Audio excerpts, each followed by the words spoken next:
मई करन वीतरागवी क्या नमो ताई जाते गए अरहंता दिमा परिमंगल करियो महा ग्रंथ करण को काल जाते मिले समाज सब पावे निज पद राम आत्म रूप अनुपमय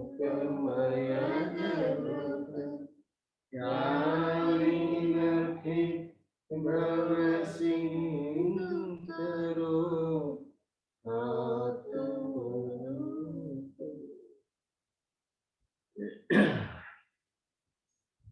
આ શ્રી મોક્ષમાર્ગ પ્રકાશક ગ્રંથ છે.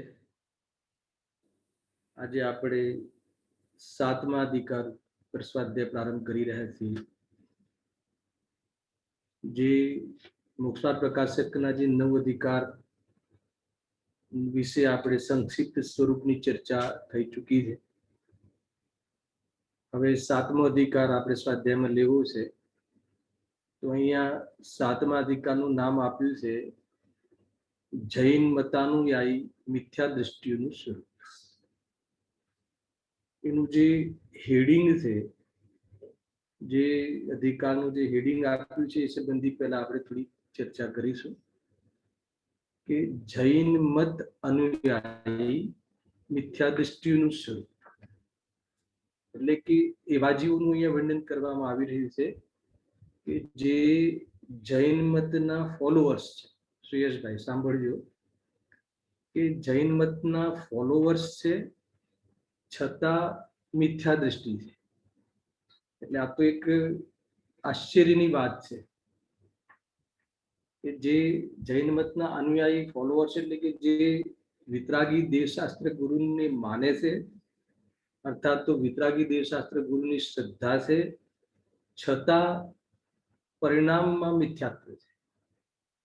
એટલે બહુ આશ્ચર્યની વાત છે કે જે જૈન મતના અનુયાયી નથી, જૈન મતના ફોલોઅર્સ નથી, એ તો મિથ્યા દૃષ્ટિ છે જ. એ તો ક્યારે પણ સમ્યક દૃષ્ટિ ન હોઈ શકે. પરંતુ જૈન મતનો ફોલો કરે અને મિથ્યા દૃષ્ટિ, એની ચર્ચા અહીંયા કરવામાં આવી રહી છે.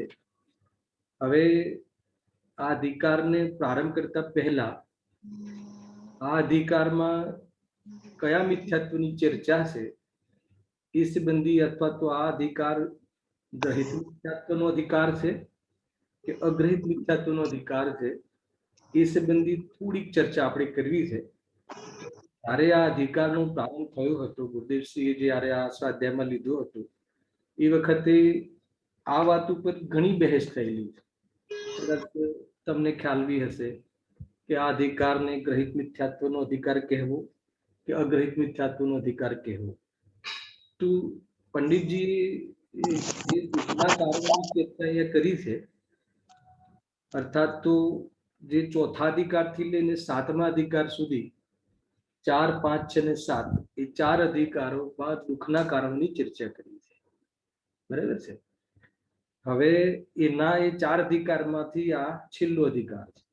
4, 5, 6, 7 દુઃખના કારણોની એટલી મોટી ચર્ચા કરી છે, વિશેષ ચર્ચા કરી છે. તો પહેલા ચોથા અધિકારમાં એમને આપણે થઈ ગયું છે સંક્ષિપ્ત પરિચય, પરંતુ થોડીક ચર્ચા ગ્રહિત અગ્રહિતના અંતર્ગત મારે કરવી છે. એ સંદર્ભમાં થોડો વિચાર આપણે આજે કરીએ છીએ કે અગ્રહિત મિથ્યાત્વ એટલે જે અનાદિનું મિથ્યાત્વ, કે જે અનાદિથી મિથ્યા દ્રષ્ટિ છે, અનાદિથી જેને સાતત્ય સંબંધી ભૂલ છે, અનાદિથી જેને પોતાના સ્વરૂપથી અંજાન છે, જેને અનાદિથી નિમિત્તાધીન દ્રષ્ટિ છે, પર્યાય દ્રષ્ટિ છે, સ્વ પરનું ભાન નથી, દેહને આત્માને સાથે મિલાવીને અનુભવ કરે છે. અરે એકેન્દ્રિય જીવ હોય, ભલે એકેન્દ્રિય જ હોય, સ્પર્શન ઇન્દ્રિય જ હોય, પણ એની સાથે મિલાવીને એમાં તન્મય થઈને એને જ પોતાનું સ્વરૂપનો અનુભવ કરે છે. ટૂંકમાં આ જે ભૂલ જે છે સાત તત્વ સંબંધી, પોતાના સંબંધી, પર સંબંધી, એ તો જીવને અનાદિથી છે. તો જે અનાદિથી આ જે મિથ્યાત્વ રૂપી ભૂલ છે એને તો કહે છે અગ્રહિત મિથ્યાત્વ, કે નવું ગ્રહણ કરેલું નથી, અનાદિથી છે. આ ભૂલ સહિત જીવ હોય, બરાબર છે. તો એકેન્દ્રિયથી લઈને બે ઇન્દ્રિય, ત્રણ ઇન્દ્રિય, ચાર ઇન્દ્રિય, અસંગની પંચેન્દ્રિય જીવ સુધી લઈ લો. તો કે અસંગની પંચેન્દ્રિય જીવ સુધીના જે પણ કોઈ જીવો છે એ તો નિયમથી અગ્રહિત મિથ્યા દૃષ્ટિ છે. અને થોડુંક મારે ગ્રહિત મિથ્યાત્વનું અંતર બતાવવું છે, અને આ અધિકારને કયા અગ્રહિતમાં લેવું કે ગ્રહિતમાં લેવું એની પણ મારે ચર્ચા કરવી છે. એના પછી આપણે મંગલાચરણથી પ્રારંભ કરીશું, બરાબર છે. એટલે એકેન્દ્રિયથી લઈને અસંગની પંચેન્દ્રિય, જેને મન નથી એવા જીવો, ત્યાં સુધીના જીવો તો વાસ્તવમાં અગ્રહિત મિથ્યાત્વને લઈને ક્લેશને જ પ્રાપ્ત છે, અર્થાત તો દુઃખી છે. એની વાત હવે છોડી દઈએ. એના પછી જે સંઘની પંચેન્દ્રિય જીવો છે કે જે થોડોક બુદ્ધિશાળી થયું. શું કહ્યું? સંઘની પંચેન્દ્રિય એટલે બુદ્ધિશાળી થયું, અથવા તો મન જ્ઞાન, સંઘની પણ આવ્યું, મન જ્ઞાન ત્યાં પ્રાપ્ત થયું, અથવા જ્ઞાનનો વિકાસ થયો કે હિત અહિતનો વિચાર કરી શકે. સાંભળજો બરાબર, કે સંગીત પંચેન્દ્રિય થાય તો સંગીત પંચેન્દ્રિયમાં એને થોડીક બુદ્ધિ આવે, અથવા પોતાના હિતનો વિચાર કરી શકે, અહિતનો અભાવ કરી શકે, એવી ક્વોલિટી એના જ્ઞાનમાં આવે. પણ ત્યાં એને શું કર્યું કે ભલે એને બુદ્ધિ મળી, ભલે એને બુદ્ધિનો વિકાસ થયો, છતાં પણ એને બુદ્ધિ ક્યાં લગાવી કે જે અનાદિનું મિથ્યાત્વ હતું, અનાદિની જે માન્યતા હતી, અનાદિથી જે પરમાં સુખ બુદ્ધિ હતી, અનાદિથી જે વાસ્તવમાં પાપ પુણ્યમાં સુખ બુદ્ધિ હતી, એનું જ પોષણ કર્યું. અને એનું જ પોષણ કરવા વાળા જે સંપ્રદાયો છે, સાંભળજો, એવા જે સંપ્રદાયોના સંપર્કમાં રહે અથવા એને ફોલો કરે, એ કયો અધિકાર થયો પ્રફુલભાઈ? કયો અધિકાર થયો? પાંચમો, છઠ્ઠો, બરાબર છે. ટૂંકમાં મારે એ બતાવવું છે કે જે અનાદિનું જે મિથ્યાત્વ હતું એ તો અનાદિની જે અપરાધ ભાવ છે, અનાદિની જે ભૂલ છે, અનાદિની જે ભૂલો કરે છે, એ તો એકથી લઈને પાંચ ઇન્દ્રિય વાળા જીવો, અસંગની પાંચ ઇન્દ્રિય વાળા જીવો તો એ જ કેટેગરીના છે. પરંતુ જે સંઘની થયો, બુદ્ધિશાળી થયો, હિત અહિતનો વિચાર કરવાની યોગ્યતા થઈ જ્ઞાનમાં, છતાં એને એ જે અનાદિની ભૂલ છે, જે અનાદિની રુચિ છે, શાની રુચિ છે?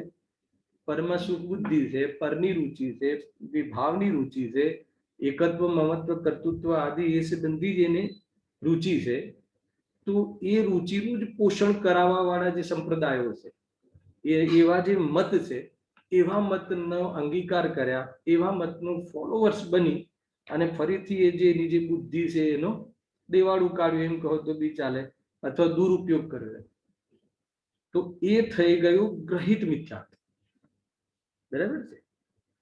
તો જે અન્ય સંપ્રદાય કહો અથવા છઠ્ઠા અધિકારના આધાર પર કહો તો કુદેવ, કુગુરુ, કુશાસ્ત્ર, કુધર્મ, રાગી દ્વેષી જે જીવો છે, રાગી દ્વેષી જે દેવ છે, અથવા કોઈને કોઈ પથ્થરમાં કે કોઈ ઝાડમાં એવામાં એકેન્દ્રિય આદિ વનસ્પતિમાં કોઈને કોઈ આસ્થા કરી અને પોતાની જે પરદ્રવ્યને આધીનતાનું જે એના જે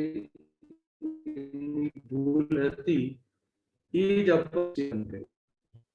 એટલે બરાબર છે. નવું ગ્રહણ કરવું અથવા તો અનાદિનું જે છે એને વર્તમાનમાં કોઈને કોઈ સંપ્રદાયના માધ્યમથી ધર્મની આડમાં એનું જ પોષણ કરવું, એને જ પુષ્ટ કરવું, એનું નામ ગ્રહિત મિથ્યાત્વ છે. અથવા સીધી પરિભાષા એ છે કે કુદેવ, કુગુરુ, કુધર્મ એના માધ્યમથી પોતાની જે અનાદિની માન્યતાઓ છે એને જ દ્રઢ કરવી, એને જ પુષ્ટ કરવી, અને એ પ્રમાણે જ રાગદ્વેષમાં જીવન વિતાવવું મિથ્યાત્વ સહિત, એનું નામ છે ગ્રહિત મિથ્યાત્વ, બરાબર.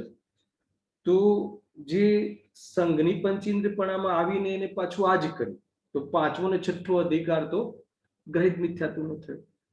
હવે સાતમા અધિકારમાં મુખ્ય વાત લેવી છે હરેશભાઈ, કે સાતમા અધિકારમાં હવે ગ્રહિત લેવું કે અગ્રહિત? કદાચ તમે જવાબ આપી શકો આ ફોર્મ્યુલાના આધાર ઉપર, હે ને?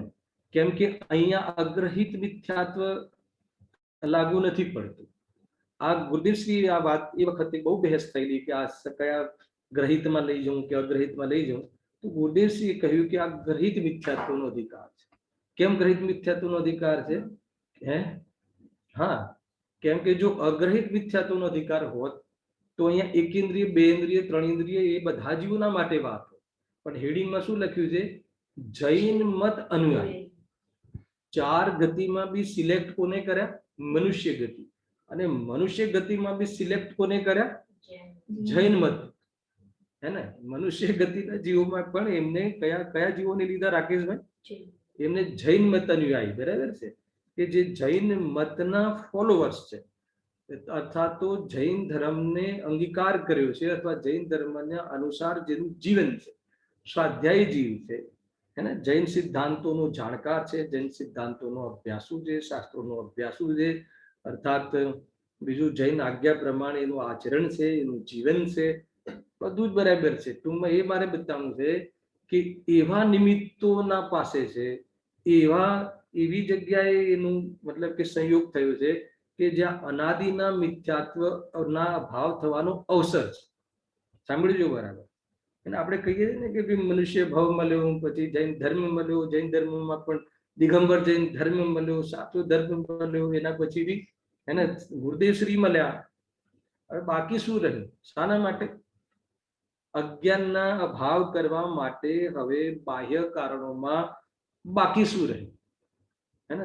सब निमित्त आन मिले है ને? બાહ્યમાં જે પણ આપણે માર્ગદર્શક જોઈએ, બાહ્યમાં જે કારણ જોઈએ, શાના માટે? સુખી થવા માટે, અજ્ઞાન મટાડવા માટે, સંસાર મટાડવા માટે, જન્મ મરણનો અભાવ કરવા માટે, ચાર ગતિઓના પરિભ્રમણથી બચવા માટે, જે પણ આપણને ઉપાય કરવો જોઈએ, એના માટે જે કારણ જોઈએ, બાહ્યમાં કારણ જોઈએ, માર્ગદર્શક જોઈએ, એ તો આપણને મળ્યા છે, બરાબર છે. હવે વાત એ છે કે એના અનુયાયી જીવ પણ છે. મતલબ કે એક તો એવો જીવ છે કે એનો અનુયાયી નથી, જૈન છે પણ અનુયાયી નથી.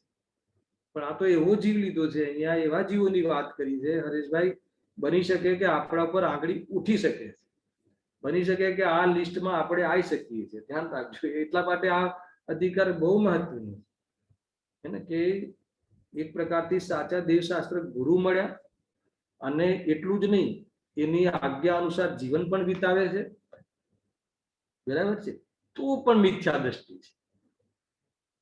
એ વાત થોડી આમ હજમ નથી થતી શ્રેયસભાઈ, ખ્યાલ આવે કીધું કે કેવી રીતે સંભવ છે? એની ચર્ચા અધિકારમાં કરી છે. એટલા માટે બની શકે કે સમસ્ત જેટલા પણ સ્વાધ્યાયી જીવો છે અને ફોલો કરે છે, બરાબર જાણકારી છે, સાચો ન્યાય ખબર છે, મિથ્યાત્વને મટાડવા માટેની વિદ્યા પણ જાણે છે, બધી જ ખબર છે, અને એનું જીવનચર્યા પણ જીન આજ્ઞા અનુસાર છે, છતાં પણ મિથ્યાત્વ કેમ રહી ગયું, અથવા એ મિથ્યાત્વ છે તો એનું સ્વરૂપ શું છે, એ મિથ્યાત્વ ક્યાં બેઠું છે, કેવા પ્રકારનું છે, એનું પરિચય જો કરાવવામાં આવે તો એનાથી સાવધાન રહી શકાય, સાવચેતી રાખી શકાય, એના અભાવનો પુરુષાર્થ કરી શકાય. એ ઉદ્દેશથી આ અધિકાર લખવામાં આવ્યો છે. એટલે કુલ મળીને કે જે એ ફિલ્ડમાં છે, કયા ફિલ્ડમાં છે કે જ્યાં મિથ્યાત્વનો, અપરાધોનો, રાગ દ્વેષનો અભાવ થવાનો એને અવસર છે, અભાવ થવાનો ચાન્સ છે, તક છે, એવા ફિલ્ડમાં છે, એવા સંયોગોમાં છે, એવી જગ્યાએ, એવી પ્રવૃત્તિઓમાં પણ છે, છતાં પણ મિથ્યાત્વ કેમ રહી જાય છે, અથવા એ જે મિથ્યા દ્રષ્ટિ છે છતાં બી, તો એનું સ્વરૂપ શું છે, કેટલા પ્રકારના છે, કેવી રીતે, શું રહી ગયું મિથ્યાત્વ, કેવી રીતે કરે છે, હે ને, કેમ કરે છે ને કેવી રીતે કરે છે, બધી ચર્ચાઓ, સૂક્ષ્મ ચર્ચાઓ છે બધી, એની ચર્ચાઓ આપણે આ અધિકારમાં કરવાની છે. હવે પહેલા મંગલાચરણ વાંચીએ છીએ, પછી એમને કેવી રીતે શરૂઆત કરી છે એના પર વિચાર કરીએ છીએ. જો આ ભવતરુનું મૂળ જાણો મિથ્યાત્વ ભાવ, તે અનેક કરી નિર્મૂળ હવે કરીએ મોક્ષ ઉપાય. ગજબ છે. જો અહીંયા પંડિતજી આ અધિકારના મંગલાચરણમાં એમ કહે છે કે આ ભવતરુનું મૂળ એક, શાનું? ભવતરુનું એટલે સંસાર, ભવ એટલે સંસાર અને સંસરણ જે કરાવે સંસાર. આ ભવ તરુનું સંસાર રૂપી વૃક્ષનું મૂળ એક એના સંસાર રૂપી આ છે પરિભ્રમણ પંચપૂતગલ પરાવર્તન. સંસાર એટલે પંચપૂતગલ પરાવર્તન, મોહરાગ દ્વેષમય દુઃખમય જીવન એ સંસાર. એના પતિ પત્ની મકાન એ સંસાર નથી, है ना, एक संसार नहीं, ये तो विश्वना एक द्रव्य है, अर्थात तो विश्वनी एक वस्तु है. અહીંયા કહે છે સંસાર જે પરિભ્રમણ છે, પંચભૂતગલ પરાવર્તન છે, એ સંસાર છે. બરાબર છે. અર્થાત જે સ્વભાવથી સંસરણ છે, જે સ્વભાવને ચૂકીને મોહરાગ દ્વેષમાં બહુ જ ગ્રસિત છે, બહુ જ વ્યથિત છે, એ સંસાર અવસ્થા છે. તો આ સંસાર અવસ્થાનો આધાર કોણ, સંસાર અવસ્થાનું રચેતા કોણ, એનું મૂળ કોણ? તો કહે છે જાણો એક મિથ્યાત્વ ભાવ. બહુ મોટી વાત છે ભાઈ. દેખો અહીંયા મિથ્યાત્વને સંસારનું મૂળ લીધું છે. અને જે કશાય એ રાગ દ્વેષ વાસુ ભાવ ક્રોધ માન માયા લોભ એ જે એ બધું જે વાતાવરણ છે, એ બધું જે વિસ્તાર છે, એ સંસારનો વિસ્તાર છે. બરાબર છે શ્રેયસભાઈ? અને એની પાછળ હાથ કોનો છે, એની પાછળ કોનું મગજ કામ કરે છે? ખ્યાલ આવે? કોઈ બહારમાં આટલી બધી કશાયો ક્રોધ માન માયા લોભ અને એને લઈને 5 પાપ, ખ્યાલ આવે કે નહીં? 5 પાપરૂપ પ્રવૃત્તિ. એક બી સમય એવો ના જાય કે આપણું જીવન આ કશાયોથી રહિત, હે ને, કશાયોથી પાછું ફરે અને કશાયોને લઈને ઉપરથી બધી 5 પાપની પ્રવૃત્તિ જોરદાર ધમધોકાટ ચાલે છે. તો આ બધું જે આ સંસાર છે, આખો વિસ્તાર જે સંસારનો વિસ્તાર છે, તો એના પાછળ કોનો હાથ છે?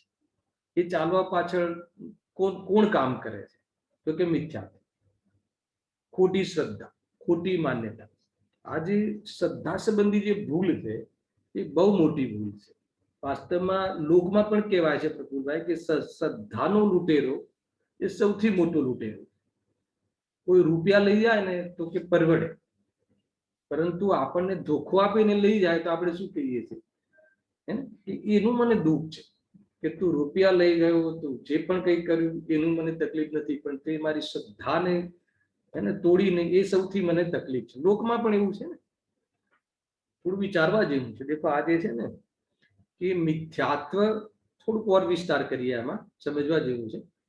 મિથ્યાત્વ અને કશાય, દર્શનનું અને ચારિત્રનું ખ્યાલ જ છે બધાને. થોડુંક કંઈક વાત બતાવી છે મારે કે કશાય એટલે ક્રોધ માન માયા લોભ, રાગ દ્વેષ કહો, પછી એના પાઠ કરો, ક્રોધ માન માયા લોભ, પછી એના ભેદ કરો, અનંતાનુબંધી આદિ અને નવનું કશાય, એમ. બરાબર છે? તો એ બધું કશાયનો વિસ્તાર છે. ચારિત્રમો સંબંધી દોષ છે અને દર્શનમો સંબંધી મિથ્યા. તો મિથ્યાત્વનું કામ શું છે અને કશાયનું કામ શું છે, એ બે થોડું સમજવા જેવું છે. મિથ્યાત્વનું કામ એ છે કે એ 4 ગતિની બહાર જવા દેતું નથી.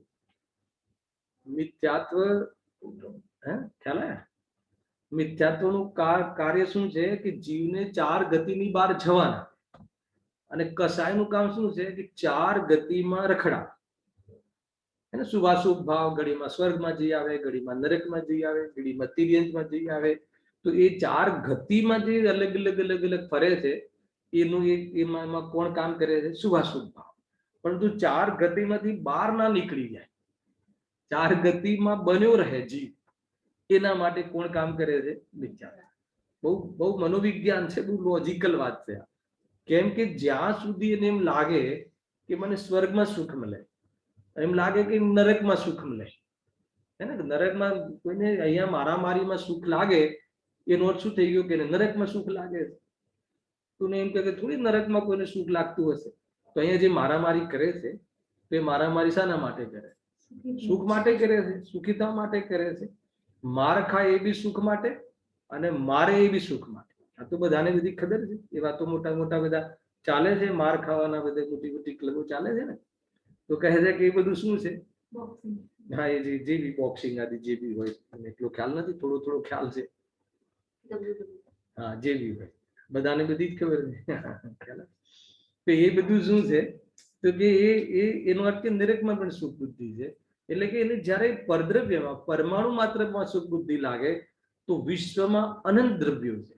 તો દરેક દ્રવ્ય પાસે સુખ માટે પ્રવાસ કરે છે, પરિભ્રમણ કરે છે, ભાવ કરે છે અને ત્યાં ત્યાં ઉપજે છે. તો પરમાં સુખ બુદ્ધિ એ મિથ્યાત્વ છે, પરમાં કર્તૃત્વ બુદ્ધિ એ મિથ્યાત્વ છે, પરમાં આપનત્વ બુદ્ધિ એ મિથ્યાત્વ છે.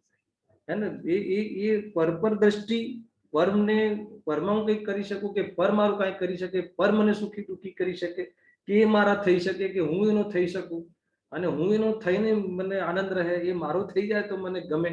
તો એવી જે એકત્વ બુદ્ધિ છે એને લઈને શું કરે છે? પ્રવાસ ખેડે છે. એને વગર ટિકિટે વગર વિઝાએ બધી જ જગ્યાએ જઈ આવે.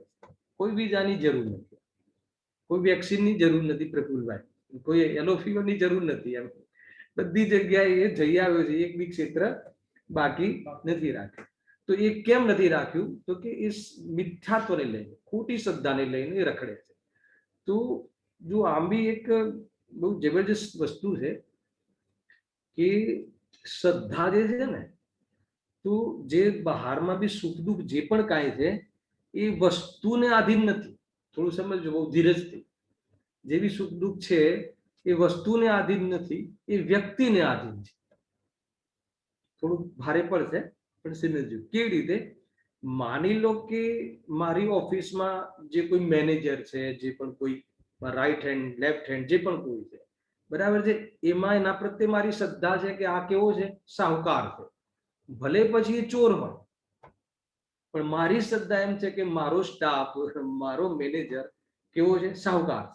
તો એને લઈને હું કેવો રહું છું? નિર્ભય રહું છું. બરાબર છે. અને ભલે માની લો કે મારો મેનેજર એ ચોર હોય, પણ મને સાહુકારની શ્રદ્ધા. ખ્યાલ આવ્યો? હવે સાહુકાર હોય પણ મારી શ્રદ્ધા એમ છે કે આ મારું જે મેનેજર છે ચોર છે, તો મારી શ્રદ્ધામાં એમ છે કે આ ચોર છે. તો પછી એ શ્રદ્ધાને લઈને હું નિર્ભય નહીં રહું, ભયભીત રહીશ, શું કરતો હશે, શંકા રહેશે. ખ્યાલ આવ્યો? તો મારા સુખ દુઃખનો આધાર કોણ છે? શ્રદ્ધા. યદ્યપિ એ જે શ્રદ્ધા અમે કરી છે એ વસ્તુ સ્વરૂપના આધારે નથી, એટલે ખોટી. ખરેખર તો શ્રદ્ધા એ છે કે કોઈ કોઈનું હોતું જ નથી, કોઈ કોઈનું લૂંટી શકતું નથી. એ સાચી શ્રદ્ધા, એ સાચી વસ્તુનું સ્વરૂપ આ છે. અને વસ્તુ સ્વરૂપના આધાર પર મારી શ્રદ્ધા થઈ જાય તો મને સુકૂન મળે. એટલે કુલ મળીને વસ્તુને આધીન નથી, આપણી શ્રદ્ધાને આધીન છે. મને બતાવો શ્રેયસભાઈ કે આપણો આત્મા શુદ્ધ ક્યારથી છે? અનાદિથી. પરિપૂર્ણ ક્યારથી છે? અનાદિથી. તો સુખ કેમ નથી આવતું? કેમ કે શ્રદ્ધા નથી. એટલે વસ્તુને આધીન નથી. જો મને શ્રદ્ધા થાય તો કાર્ય થાય. જો જે ચોથા ગુણસ્થાન વાળાનું સુખ, પાંચમા ગુણસ્થાન વાળાનું સુખ, છઠ્ઠા ગુણસ્થાન વાળાનું સુખ, જેટલા બી બધા જ ચોથાથી લઈને આગળ આગળ ઉપર ઉપર જે ગુણસ્થાનો છે સુખના વધારાના, તો દરેક જીવની દ્રષ્ટિ એક શુદ્ધાત્મા પર છે, પણ અવલંબનમાં અંતર છે. એટલે જેટલું જેટલું અવલંબન લે એટલું એટલું સુખ વધે છે. એટલે ખરેખર સુખ વસ્તુગત નથી, વ્યક્તિગત છે. એટલો ખ્યાલ આવે કે નહીં? એટલે એ છે મૂળ વસ્તુ. મારે એ બતાવી છે કે શ્રદ્ધાના આધાર ઉપર જ છે બધું. કે આમાં જે શ્રદ્ધા, એટલા માટે અહીંયા કહ્યું કે ફરીથી ઓર બતાવું તમને, કેટલી ચર્ચા આપણને ખ્યાલ આવશે કે મિથ્યાત્વ એટલું મીઠી ચીજ છે કે જે મિથ્યાત્વમાં જીવને કોઈ દોષ લાગતો જ નથી, મિથ્યાત્વમાં ભૂલ લાગતી જ નથી. પણ ખરેખર ભૂલ શું? અપરાધ છે. કસાય રાગ દ્વેષ દોષ છે અને મિથ્યાત્વ અપરાધ છે. ખ્યાલ આવે ને? તો અપરાધ તો બહુ વધારે દુષ્કૃત્ય છે, એ સમજવું જોઈએ. એટલા માટે માની લો કે શ્રદ્ધા કેમ મુખ્ય છે, મૂળ કારણ કેમ કહ્યું કે આપણને ડેલી સવારે, સાંભળજો, ગમે એટલો થાક લાગ્યો હોય અને ગમે એટલા બીમાર હોય, તો બીજા દિવસે ફરી આપણે દુકાને કે ઓફિસે જવા તૈયાર કેમ થઈએ? ઓફિસમાં જવાનો ભાવ કયો ભાવ છે? રાગ ભાવ. પાપ ભાવ, રાગ ભાવ. બરાબર છે. તો એ તો ચારિત્રનો દોષ છે. પરંતુ એની પાછળ જે તાકાત કોની છે, કોના કારણે આપણને એ ભાવ હંમેશા રોજ ફરીથી જઈએ, ગમે તે થાય, તકલીફો હોય તો પણ આપણે દોડીએ છીએ. કેમ કે એક શ્રદ્ધા કામ કરે છે. કેમ કે દુકાન છે મારી છે, ઓફિસ મારી છે, અને ઓફિસ હું ચલાવી શકું છું, અને એને ચલાવવાથી મારા વગર ચાલશે જ નહીં. આ બધું શું છે? મિથ્યાત્વ. ચાર ગતિમાં બની રહેવાનું કારણ. ખ્યાલ આવી ગઈ?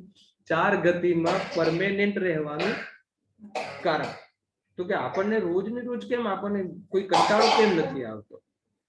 આ ભોજનમાં આપણને કંટાળો કેમ નથી આવતો? કેમ કે એમાં સુખ બુદ્ધિ છે ને, એની અંદર આપણને ઉપાધિ બુદ્ધિ છે, એટલે આપણને અંદર શ્રદ્ધાના બલ ઉપર એ પરિણામો બહારમાં એ પ્રમાણે પ્રવૃત્તિઓ આપણે સહજ ભાવે કરતા હોઈએ. એટલે કુલ મળીને જે શ્રદ્ધા છે ને એ બહુ જબરજસ્ત વાસ્તવમાં મૂળ છે, સંસારનું મૂળ છે, રખડવા પાછળનું એક કારણ છે. એટલે અહીંયા કહે છે કે આ ભવતરુનું મૂળ એક જાણો મિથ્યાત્વ ભાવ. ભવતરુનું મૂળ જાણો મિથ્યાત્વ ભાવ.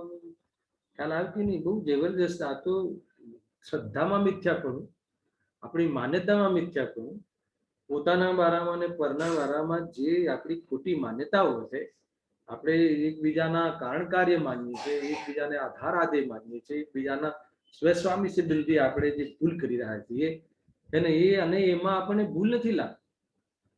આપણને માની લો કે કોઈ સંસ્થામાં આપણે કાર્યના કરતા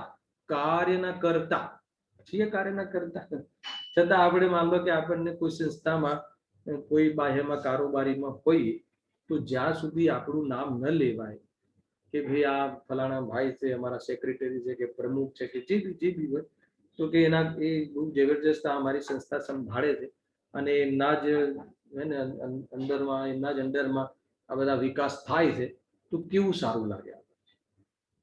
અને એને લઈને આ જીવ અહીંયા ચાર ગતિમાં એને લઈને પડ્યો છે. પરદ્રવ્યની ઓરથી એને કોઈની કોઈ ક્રેડિટ જોઈએ છે, એ મિથ્યાત્વ ભાવ છે, નિમિત્તાધીન દ્રષ્ટિ છે, એને લઈને એ મીઠાશ છે. એના તો સર્ટિફિકેટ મળે છે, સન્માન થાય છે ને. તો એ અહીંયા બતાવવાનું છે કે આ બધું સંસારનું એ મૂળ છે અને પછી કોઈ કાર્યમાં એમાં પછી રાગ દ્વેષના કારણ બને એ જ થાય. એ રીતે છે. જો સાંભળો, એક વાત બતાવું છું, એક પંક્તિ છે. हिमशिला मिथ्यात्व की गलती नहीं. શું કીધું?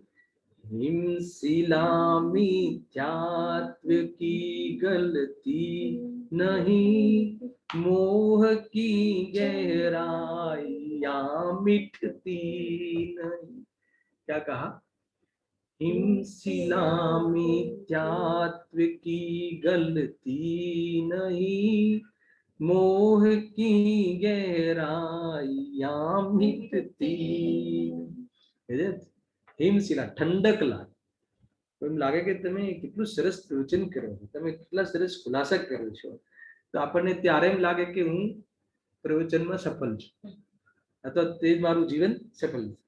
તમે કેટલી સરસ સંસ્થા સંભાળો છો, બરાબર? તમે કેટલું સરસ ઘરની સાચવણી કર્યો છે. એ ગુરુદેવસિંહના આવા જ ઉદાહરણો હોય છે. આ બધું બહુ પ્રયોગાત્મક છે. આપણને એમાં ભૂલ નથી લાગતી, એમાં આપણને દોષ નથી લાગતો. કશાય તો દોષ લાગે છે, પણ મિથ્યાત્વ તો દોષ લાગતો જ નથી. આપણને ઉપરથી એમ લાગે છે કે આ તો મને ગમે છે, આ તો મને ક્રેડિટ મળી રહી છે. તો કહે છે કે હિમશિલા મિથ્યાત્વ કી ગલતી નહીં. એને ઠંડક લાગે છે, તો એમાં વાસ્તવમાં એને હટાવવાનો કે એને ગળાવવાનો પ્રયાસ કરતું નથી. મોટી ગહેરાઈ આ મિટતી નહીં. અને એની અંદરમાં એટલી મૂળમાં ભૂલ જે છે એ મિથ્યાત્વ છે. કુલ મળીને પહેલી પંક્તિમાં પંડિતજી કહે છે કે આ ભવતરુનું મૂળ એક જાણો મિથ્યાત્વ ભાવ. શ્રદ્ધામાં મિથ્યાપણું, જેની શ્રદ્ધામાં ભૂલ છે એનું જ્ઞાન પણ કેવું છે? મિથ્યા છે. અથવા એ શ્રદ્ધાની સંગતિ કરતું જ્ઞાન એ શ્રદ્ધાને શું કરે છે? સપોર્ટ કરે છે. ખોટી શ્રદ્ધાને વાસ્તવમાં પોષણ કરાવવામાં જ્ઞાન સાધન બને છે. આ ભવના હેતુ સાધન બને છે. ચાહે પછી સાંભળજો સુરેશભાઈ, કે જેની શ્રદ્ધા ખોટી છે અથવા જેની શ્રદ્ધા ઉલટી છે અને ઉલટી શ્રદ્ધા હોવા છતાં પણ એને એમાં ભૂલ નથી લાગતી, તો પછી એની પાસે જે પણ કોઈ જ્ઞાન હોય, લૌકિક જ્ઞાન હોય અથવા તો આ શાસ્ત્રાદિનું જ્ઞાન હોય, એ બધું જ જ્ઞાન ભવ હેતુ બને છે. બહુ કડક વાત છે.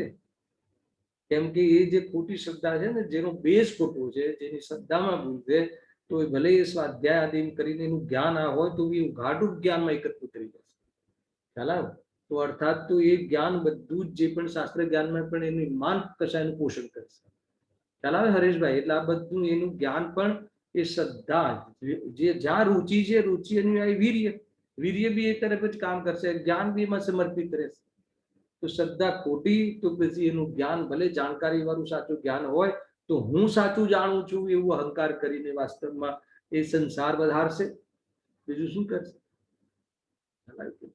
ઘણાને એમ થતું હશે રાકેશભાઈ, ઘણાને એવું થતું હશે કે ભલે આપણે જે સ્વાધ્યાય કરાવીએ છીએ, તમે બી સ્વાધ્યાય કરાવો છો રાકેશભાઈ, કદાચ આવું થતું હશે કે આપણે સ્વાધ્યાય કરાવીએ છીએ તો ભલે આપણે નિમિત્ત તો ખરા કે નહીં, ઉપાદાન તો એનું નિમિત્ત કારણ તો ખરા કે નહીં? ખ્યાલ આવે કે નહીં? જો ઉપાદાન રૂપથી કરતા બને છે, બધી ગાથાઓ છે કરતા કર્મની, જો પરના કાર્યના ઉપાદાન રૂપથી કરતા બનીએ છીએ તો આપણો અભાવ થવાનો અવસર આવે. ખ્યાલ આવે? કેમ કે આપણે આપણી સત્તા છોડીને એનામાં પ્રવેશ કરવો પડશે. જો બાય રોટલી બનાવે, શું કહે છે? બાય ઉપાદાન રૂપથી રોટલી બનાવે તો બાયને શું થવું પડે? રોટલી થવું પડે, ઘઉં થવું પડે. એટલે તો એ વસ્તુનું અસ્તિત્વનો નાશ આવે કે નહીં. નહીં, આપણે ઉપાદાન રૂપથી કરતા તો નહીં, પણ નિમિત્ત તરીકે તો કરતા ખરા ને. હવે આ એક બીજો રોગ છે. તો જ્યારે નિમિત્ત તરીકે કરતા કહે છે તો એમાં અંદર અંદર તો ઉપાદાન રૂપી કરતાનો જ એને ભાવ છે. છતાં છોડો, એ નિમિત્ત તરીકે બી કરતા માને તો એમાં શું દોષ આવશે? તો એના મોક્ષનો અભાવ થાય. કેમ? નિમિત્ત કોને કહે છે? કે સામેવાળા દ્રવ્યમાં જ્યારે કાર્ય થાય તો મારા પર આરોપ આવી શકે કે આને કર્યું, એવી પ્રકારે મારે ત્યાં ઉપસ્થિતિ હોવી જોઈએ. તો જેટલા બી મારે જો નિમિત્ત તરીકે કરતા બનવું હોય, નેરોબીના મંડળના દરેક સભ્યના મોક્ષમાં નિમિત્ત તરીકે કરતા બનવું હોય તો મારે શું કરવું પડશે શ્રેયસભાઈ?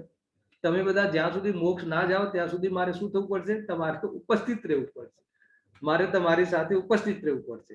તો હું તમારી માટે ઉપસ્થિત રહેવું પડે, મારો યોગ અને ઉપયોગ તમારા માટે ખર્ચ કરવો પડે, તો હું પછી મને શું નુકસાન થશે? હું મારામાં ક્યારે જઈશ?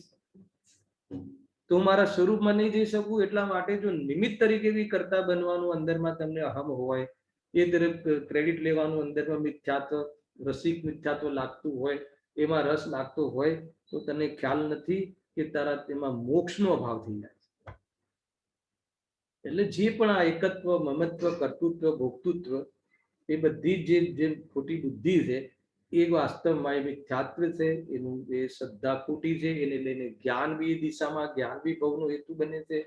અને એને લઈને જે પણ, સાંભળજો હવે ત્રીજી વાત, જે પણ આચરણ છે, આપણે શુભ આચરણ લઈએ, જે પણ આચરણ છે, કયું? પૂજા, પાઠ, ભક્તિ, સ્વાધ્યાય, બધું જે પણ શુભ આચરણ છે એ પણ મિથ્યા છે. કેમ? કેમ કે એ આચરણ શાના માટે કરીએ છીએ? એ આચરણ પાછળ કામના હોય છે કે એને લઈને શું થાય? સુખ શાંતિ મળે, બાહ્યમાં અનુકૂળતા મળે. કોઈ એમ કહે કે શ્રેયસભાઈ તમે તો એમ કહેશો ના ના, અમને કોઈ બહારની કોઈ એને ચીજો માટે અમે નથી કરતા, તો શાના માટે કરો છો? કે મોક્ષ માટે. તો છેલ્લે શુભભાવથી મોક્ષ તો માન્યો કે નહીં? એનો તો અધિકાર છે. આ પૂજા, પાઠ, ભક્તિ, સ્વાધ્યાય આજે કરીએ છીએ એ બધું વાસ્તવમાં અમે શાના માટે કરીએ? મોક્ષ માટે. તો કે એનાથી મોક્ષ મળતું નથી. એ તો મોક્ષ માર્ગમાં જવા વાળા જીવો, મોક્ષ માર્ગમાં ચાલવા વાળા જીવો સ્વરૂપમાં ના રહેવાતું હોય તો આ કમજોરીમાં અહીંયા દેખાય. આ ગજબની વાત છે. ગુરુદેવની શૈલી શું કહે છે કે જ્યારે સ્વરૂપમાં જ્ઞાનીને રહેવાતું ના હોય, સ્વરૂપનો પુરુષાર્થ ઉપડતું ના હોય તો ક્યાં દેખાય? તો જે સ્વરૂપમાં ચાલ્યા ગયા છે અને એનું માર્ગદર્શન આપે છે એના શરણમાં જરીક દેખાય છે, તો એ તો આ તો કમજોરીની નિશાની છે. સ્વાધ્યાયમાં આવવું એ તો કમજોરીની નિશાની છે. સ્વરૂપમાં રહેવું એ પુરુષાર્થની નિશાની છે. આખી વસ્તુ જ બદલાઈ જાય. ખ્યાલ આવે કે? તો કહે છે કે સરવાળે તો આપણે મોક્ષનું કારણ કોને માન્યું? કે નહીં, અમે તો પૂજા, પાઠ, ભક્તિ આદિ જે કરીએ છીએ, આ બધું શુભાચરણ કરીએ છીએ તો એ તો મોક્ષ માટે કરીએ છીએ. તો એ જ તો ભૂલ છે. એ જ તો અહીંયા આ જૈન મત અનુયાયીની જે ભૂલ જે થવા વાળી છે ને, આ બધી જ ભૂલો છે. ખ્યાલ આવે છે કે કોઈ વસ્તુ બેસે ગજબ છે. સ્વાધ્યાયમાં આપ બેસીને એમ કહો છો કે સ્વાધ્યાયનો ભાવ, સ્વાધ્યાય કરવાનો ભાવ કયું તત્વ છે? બતાવો. તો वो શાંતિથી લેશું પ્રફુલભાઈ, હવે કોઈ ઉતાવળ નથી, હવે એક એક લીટી એક એક પંક્તિ લેશું, ખ્યાલ આવે કે નહીં? સ્વાધ્યાય કરવાની ક્રિયા જડની ક્રિયા છે, સ્વાધ્યાય કરવાનો ભાવ કયો ભાવ છે? આશ્રવ તત્વ છે, ખ્યાલ આવે કે નહીં? અને સ્વાધ્યાય કરવાનો ભાવ જેના જે જ્ઞાનમાં ઝલકે છે એ જ્ઞાન શું છે? આત્માનો સ્વભાવ છે. અને જ્ઞાન છે અથવા તો એ જ્ઞાન છે જેનાથી અભિન્ન એ જ્ઞાયક જ હું છું એવી જે અનુભૂતિ છે, કયું તત્વ છે? સંવર તત્વ છે. અને હું તો એ સંવરથી પણ ભિન્ન જ્ઞાયક છું, ત્યાં સુધી પહોંચવાનું છે. આપણે અત્યારથી એટલી સૂક્ષ્મ વાત નહીં લઈએ, ધીરે ધીરે વધીશું, ખ્યાલ આવે કે? ઘણી બધી બાબતો છે ભાઈ, કોઈ જગ્યાએ ક્યાંય અટકવાની વાત નથી. અહીંયા એમ કહે છે કે આ ભવતરુનું મૂળ એક જાણો મિથ્યાત્વ ભાવ, શ્રદ્ધાનું મિથ્યાપણું, જ્ઞાનનું મિથ્યાપણું, એને અજ્ઞાનપણું, અને આચરણનું ચારિત્રનું મિથ્યાપણું, એ બધું શ્રદ્ધા સહિતનું સંપૂર્ણ સમસ્ત આચરણ, અને ખોટી શ્રદ્ધા સહિતનું સમસ્ત આચરણ, ખોટી શ્રદ્ધા સહિતનું સમસ્ત જ્ઞાન મિથ્યા છે. જેની શ્રદ્ધા ખોટી એનું બધું ખોટું, હે ને? ગજબ વસ્તુ છે. શ્રદ્ધા ઉલટી તો એનું જે પણ કાંઈ છે એ બધું હંમેશા એ ઉલટું જ છે, મિથ્યા જ છે. તો એ કહે છે કે એ સંસારનું મૂળ છે. મારે તો એ મૂળ બતાવવું છે. સંસારનું મૂળ એટલે ખ્યાલ આવી ગયો? હવે ખ્યાલ આવ્યો કે જો જ્યાં સુધી આપણી શ્રદ્ધા એમ છે કે પરદ્રવ્યથી મને સુખ મળે છે, પરદ્રવ્ય જ મારું મારી એ મારું થઈ શકે છે, તો પરદ્રવ્ય કેટલા? અનંત. તો આપણે પોતાના કરવા માટે કેટલો કાળ જોઈએ? અનંત કાળ જોઈએ.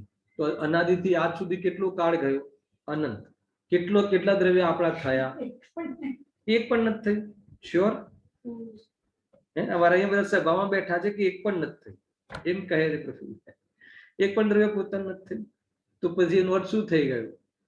કેટલો કાળ લાગશે? અનંત કાળ રખેડવાની વાત. એટલે એ મિથ્યાત્વ એક એવી વસ્તુ છે, મિથ્યાત્વ એવું અસામાજિક તત્વ છે કે જે સંસારની બહાર જવા દેવા માંગતું નથી, હે ને? ચાર ગતિની બહાર જવા દેતું નથી. અને મિથ્યાત્વ સહિત જે શુભાશુભ ભાવો કરે છે એ ચાર ગતિમાં નવી નવી જગ્યાએ તમને રખડાવે છે. એટલા માટે મૂળમાં અગર જો કોઈ સંસારને અભાવ કરવો હોય તો એને મૂળથી ઉખેડી નાખો, એના મૂળને ઉખેડી નાખો તો મિથ્યાત્વનો અભાવ કરવો. આગળ શું કહ્યું? આગળ આપ્યું છે બીજી લીટીમાં, તેહને કરી નિર્મૂળ હવે કરીએ મોક્ષ ઉપાય. ગજબની વાત લખી છે. શું લખ્યું છે સાંભળજો. તેહને કરી નિર્મૂળ હવે. હવે શબ્દમાં થોડું વજન છે. એક એક શબ્દ જ્ઞાની લખતા હોય છે તો એનો કોઈ મતલબ નથી. તેહને કરી નિર્મૂળ હવે. હવેનો શું અર્થ છે? કે હવે તો એને નિર્મૂળ કરીએ, એને લીધું ત્યજતું જગત ઇદાનીમ મામો જન્મ લીધમ. એટલે આવ્યું તો ને શ્લોક લીધું તો આપણે, હવે તો તે જ આ મોહને, અનાદિથી તને ધોખામાં રાખ્યો છે, હવે તો તે જ. બેન્સી શું કહે છે? રમત હોય ઘડી બે ઘડીની. રાકેશભાઈ, આ તો અનંતા યુગ વીતી ગયા. રમત કેટલા મિનિટની હોય? હે ને? તું મારો ને હું, હે ને? હું તારી ને તું મારો, હું તારો ને તું મારી. એ બધી રમત કેટલા સમયની? કેટલા સમયની? ગુड्डा ગુड्डीની, ટીંગલા ટીંગલીની રમત કેટલા સમયની? છોકરાઓ ટીંગલા ટીંગલી રમતા હોય. કયા છોકરાઓ? મોટા કે નાના? એટલે કે ટીંગલા ટીંગલીની જે રમતો છે ને એ ઘડી બે ઘડીની. ખ્યાલ આવ્યો કે નહીં? આ તો અનંતા યુગ બીતી ગયા. એનું નામ છે હવે. હવેનો એટલું બધો અર્થ થયો. હવે એને તેહને કરી નિર્મૂળ હવે. હવે બસ થઈ ગયું. ક્યારે એવું થાય છે શ્રેયસભાઈ? હવે બહુ થઈ ગયું. અને આ બકવાસ તો બહુ થઈ ગયું. આ ગોસીપ બહુ થઈ ગઈ. ખ્યાલ આવ્યો? જબરજસ્ત વસ્તુ છે. અને હું ચૈતન્ય સ્વરૂપ છું. ચિન્માત્ર જ્યોતિ મારું સ્વરૂપ છે. જ્ઞાતા દ્રષ્ટા રહેવું એ મારું જીવન છે, એ મારો પ્રાણ છે. એની બહાર આત્માની સત્તા નથી અને એની અંદર બીજી કોઈ પદાર્થની સત્તા નથી. આવું જે સ્વરૂપનું સેવન કરે છે, ખ્યાલ આવે? એ જ વાસ્તવમાં નિરપરાધ ભાવ છે. એ જ વાસ્તવમાં મોક્ષનો અધિકારી છે. એ જ વાસ્તવમાં મોક્ષ માર્ગ રૂપી મોક્ષનું બુકિંગ કરાવવા વાળો વ્યક્તિ છે. એમ અહીંયા કહે. અને એ સિવાય જેટલી બી વાતો કરી છે એ બધું ગોસિપ છે. હમણાં આજકાલ બધી બહુ બાબતો ચાલે ને, પછી છેલ્લે મેં અમારા મિત્રોમાં નિષ્કર્ષ એ જ કહી કે ભાઈ તું જે કેમ છે, તબિયત કેમ છે, શું ચાલે છે, એનો ઓક્સિજનના લેવલ શું છે, ઓલાનું લેવલ શું છે, તાવ કેટલો છે, આ શું છે, એને શું ચાલે છે, શું નથી ચાલતું, તો આ બધું શું છે? તો આ બધા ગપ્પા છે. આપણે સ્વરૂપમાં ન રહેવાય તો ઉપયોગને તો કોઈનો કોઈ ખોરાક જોઈએ, તો એના માટે આ બધા ગોસિપ છે. આનો કોઈ મતલબ નથી, કોઈ નિસ્બત નથી. ખરેખર એમ છે નાના બાહ્ય વ્યવહાર એ બધું લેશું ને, વ્યવહાર શું છે અને નિશ્ચય શું છે ને બધી ચર્ચાઓ તો આ અધિકારમાં ઘણી બધી આવવા વાળી છે. આ તો ભૂમિકા રૂપ આટલી ચર્ચાઓ કરી રહ્યો છું. શું કહે છે? તેને કરી નિર્મૂળ હવે બહુ થઈ ગયું, હવે તો મોક્ષનો ઉપાય આજે જ, કાલે નહીં. ખ્યાલ આવ્યો કે નહીં? બની શકે કે કાલે આપણી પાસે અવસર ન રહે. એકેન્દ્રિયથી અસંગની પંચેન્દ્રિયને તો એ પ્રકારની સેન્સ જ નથી. મોક્ષના ઉપાયનો અવસર જ નથી એની પાસે, તો એ પ્રકારનું જ્ઞાન જ નથી. ખ્યાલ આવે કે નહીં? ગજબ છે, બહુ અનંત દુઃખ છે ત્યાં તો. ખરેખર એને આ લૌકિકમાં પણ જે તડકાથી છાયડાથી કોઈ કાપે તોડે ફોડે એનાથી બચવાની પણ સેન્સ નથી. એ એટલું જબરજસ્ત ત્યાં દુઃખ છે. પ્રતિકૂળતા અર્થાત તો એને અવસર જ નથી. અહીંયા કહે છે કે જો આ અવસર ગયો, યદિ અવસર ચૂકાતો ભવે ભવે પછતાએગા, અરે કાલ અનંત રે. પછી दुख का धन धन छाएगा. दुख का घन खबर है? दुख का घन આ એક ઇન્દ્રિય આદિ એને કોઈ એ કહ્યું ને થોડી દેર હમણાં પહેલા કે તોડે ફોડે તો એને બચવાની પણ બુદ્ધિ નથી. અહીંયાથી દોડીને બચવું એવી પણ બુદ્ધિ નથી. દુઃખ કા ઘન છાય. હે શું થયું? ગજબ. એટલા માટે આ અત્યારે જે આ મનુષ્ય મળ્યું છે, મનુષ્ય ભાવ મળશે તો શું થશે? મળશે તો પણ આ જૈન ધર્મ નહીં મળે. એ બધી બાબતો ગુરુદેવજી બહુ વૈરાગ્ય પછી આવી જાય છે ને કે આ ભાવ મળ્યું છે, આ ચાન્સ મળ્યું છે, આ તક મળી છે, તેને કરી નિર્મૂળ હવે. એક જ એજન્ડા હોવો જોઈએ. શું એજન્ડા હોવો જોઈએ? મિથ્યાત્વનો અભાવ. અભિપ્રાય મારે સમ્યક કર્યો છે, બસ એક જ એજન્ડા હોવો. ખ્યાલ આવ્યો કે યાદ છે રાકેશભાઈ? ત્યાં ચિંતામણી આપણે શિબિરમાં પરેશભાઈ પૂછેલું ને, મને કહે કે ભાઈ શું પ્રોગ્રામ છે? તો કીધું કસાય અભાવ કરવાનો પ્રોગ્રામ છે, બીજો કોઈ પ્રોગ્રામ નથી. આપણે એક જ પ્રોગ્રામ છે, આપણી પાસે એક જ કાર્ય છે. નાસ્તિથી કહીએ તો કસાય મટાડવાનું, અસ્થિતિ કહીએ તો સ્વરૂપમાં રહેવાનું. એ સિવાય બીજું કોઈ મારા એજન્ડામાં કાર્ય બીજું થઈ શકતું જ નથી. બીજું તો ઉદયોના અનુસાર બધા બાહ્યના નાટકો છે અને આપણે પ્રેક્ષક છીએ, જ્ઞાતા દ્રષ્ટા છીએ. જ્ઞાતા દ્રષ્ટા બનતા આવડે, જ્ઞાતા દ્રષ્ટા રહેતા આવડે. ખરેખર અજ્ઞાનીને પણ સાક્ષી ભાવ છે. અજ્ઞાની પણ સાક્ષી ભાવ રહે છે. એવું નથી કે જ્ઞાન સ્વયં એક સાક્ષી ભાવ એની ક્વોલિટી છે, પરંતુ એ જ્ઞાનને પહેચાનતું નથી. પોતાના સાક્ષી ભાવનો મહિમા આવતું નથી, એટલે બીજાની સત્તામાં હસ્તક્ષેપ કરવાનો કલ્પનાઓ કરે છે અને જીવ દુઃખી થાય. તેને કરી નિર્મૂળ હવે કરવાનું શું છે? સત્યને સ્વીકાર કરવાનો છે. આત્માને જ્ઞાનરૂપ બનાવવાનો છે કે આત્મા જ્ઞાનરૂપ છે એવું નિર્ણય કરવાનો છે. અરે અનુભૂતિ કરવાની છે કે અનુભૂતિ થઈ રહી છે? તો અનુભૂતિ છે એ જ આત્માની અનુભૂતિ છે, કે જ્ઞાનની અનુભૂતિ છે એ જ આત્માનુભૂતિ છે. ગજબનો મતલબ કે વાસ્તવમાં ઉપકાર છે એને જૈન શાસનનો ગજબનો ઉપકાર છે કે આત્માને જો અનુભૂતિ વિના કોઈ એમ કહે હું સુખી છું તો ભ્રમ છે. તો કે અનુભૂતિ તો કરવાની કે નહીં કરવાની? તો કે અનુભૂતિ થઈ રહી છે. આબાલ ગોપાલ સર્વને અનુભૂતિ સ્વરૂપ ભગવાન આત્મા એને સદા સ્વયં અનુભવમાં આવી રહ્યો છે. અનુભૂતિ તો થઈ રહી છે, તો અનુભૂતિ કરવાની છે કે નહીં? તો અનુભૂતિ થઈ રહી છે. જે અનુભૂતિ છે એ જ અનુભૂતિ છે, એ જ જ્ઞાનાનુભૂતિ છે, એ જ આત્માનુભૂતિ છે. એને આ રાગ જાણવામાં આવી રહ્યો છે, એ રાગની અનુભૂતિ છે કે આત્માની અનુભૂતિ છે? જ્ઞાનની અનુભૂતિ છે. તો જ્ઞાનની અનુભૂતિ છે એ જ હું છું, જ્ઞાનની અનુભૂતિ એ જ આત્માનુભૂતિ છે. તો અનુભૂતિ પણ કરવાની નથી, કોઈ બી જગ્યાએ મજૂરી નથી. આ જીવને મજૂરી કરવી હોય તો કોઈ શું કરે?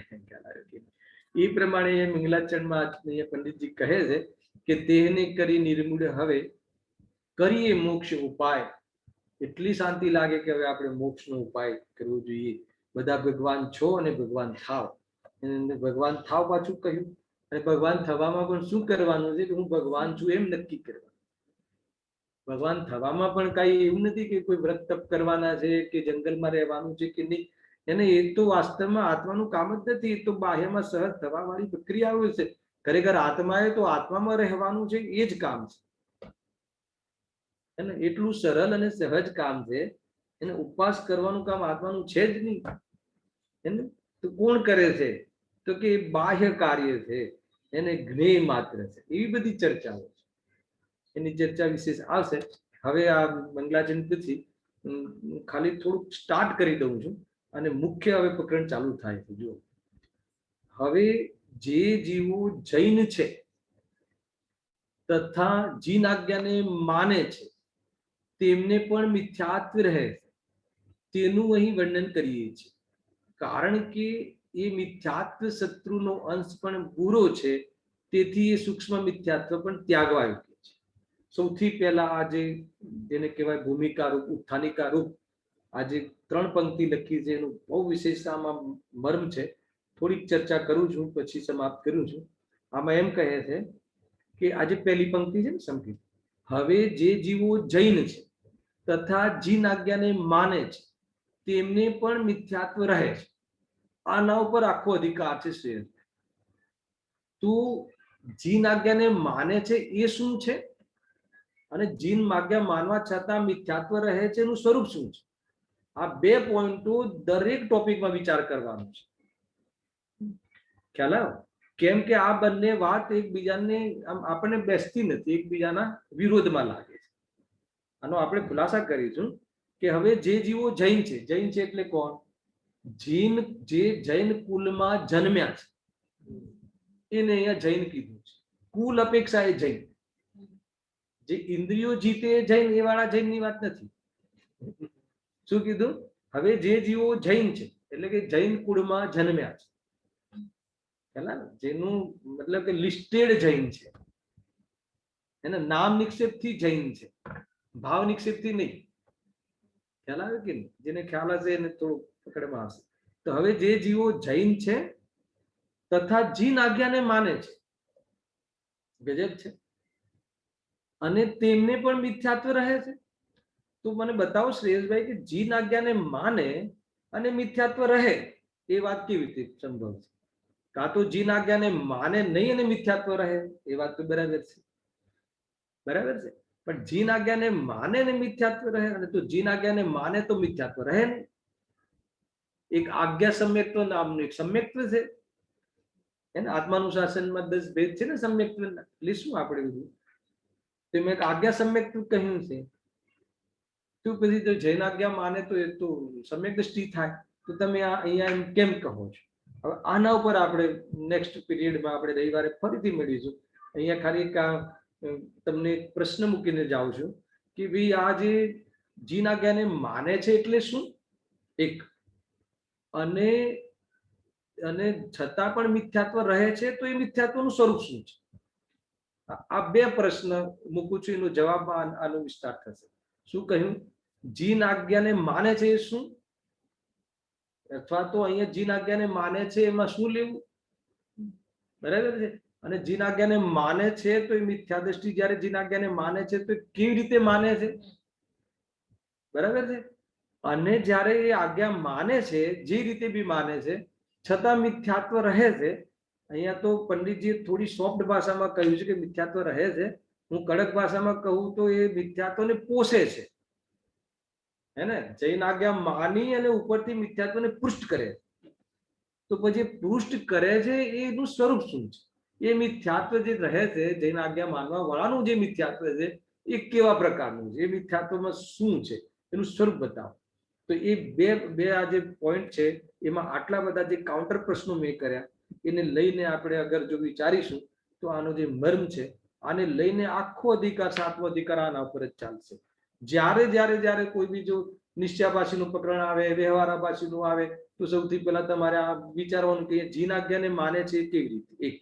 અને પાછું અહીંયા મિથ્યાત્વ જે કવિનું સ્વરૂપ કેવું છે, એ બે અગર જો આપણને ખ્યાલ આવે તો જીન આજ્ઞાની માનવા સંબંધી આપણો જે ભ્રમ છે અને જે મિથ્યાત્વનું જે સ્વરૂપ જે છે એ આપણને ખ્યાલ આવી જાય આ ભાસરૂપ, તો એના ભાવનો ઉપાય કરી શકાય. એટલા માટે આ પંક્તિ બહુ મહત્વની છે.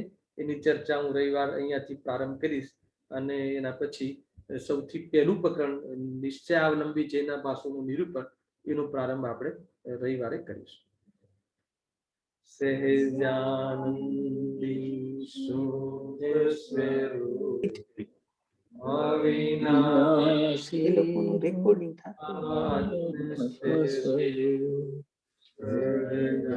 સહેજાનંદી શુદ્ધ સ્વરૂપી અવિનાશી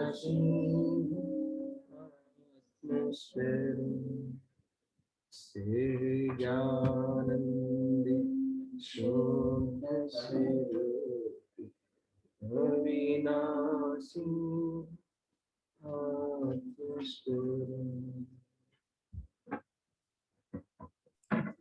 જય જીનેન્દ્ર. જય જીનેન્દ્ર.